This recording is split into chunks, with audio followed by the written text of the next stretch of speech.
The sentence landed like a blade already warmed by someone else's hand. Cancel your honeymoon. Watch your sister's kids. My father didn't raise his voice. He didn't need to. Authority has a way of whispering when it knows you've been trained to listen. I was standing in my apartment, suit bag open, wedding shoes still smelling like the store. 72 hours from marriage. 72 hours from disappearing into turquoise water and a future I chose. She's scheduled her surgery next week, he added. Family emergency.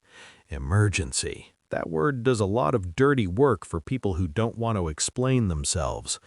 I didn't argue, not yet. I asked one question. What surgery? There was a pause. Too long, the kind of silence that thinks it's invisible. Later that night, while my fiancée slept with her hand curled around mine, I found the truth in a careless Instagram story. My sister, smiling, a surgeon tagged, hashtags like Mommy Makeover and New Me, elective, cosmetic, planned months ago. That's when the second sentence came. This is a test of loyalty.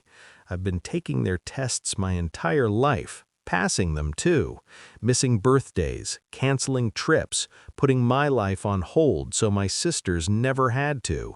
I was the reliable one, the spare tire, the son who absorbed inconvenience like it was a virtue.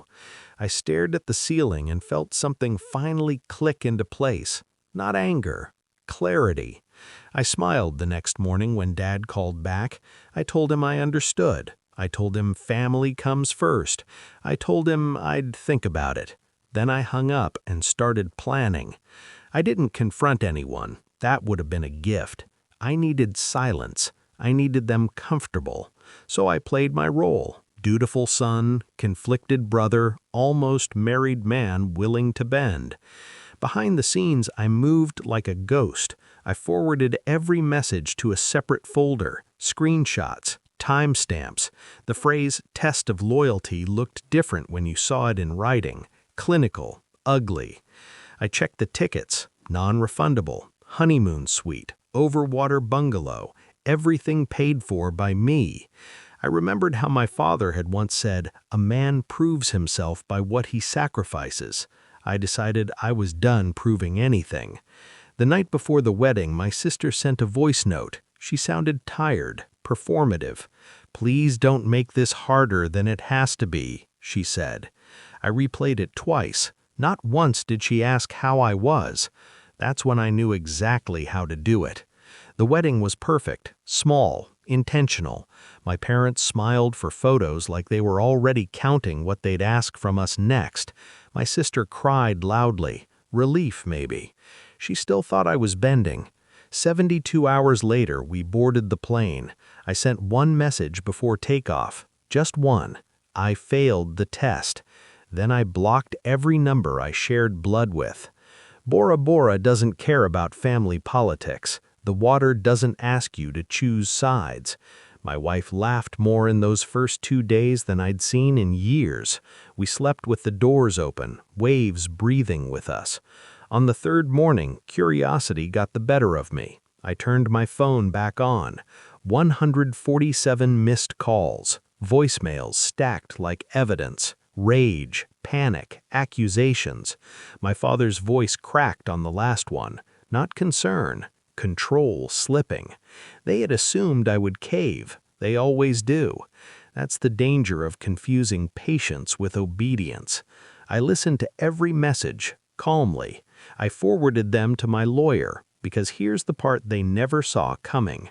My father's business, the one I quietly helped stabilize for years, the one my name was attached to in more ways than he remembered. I didn't sabotage it. I didn't need to. I simply withdrew.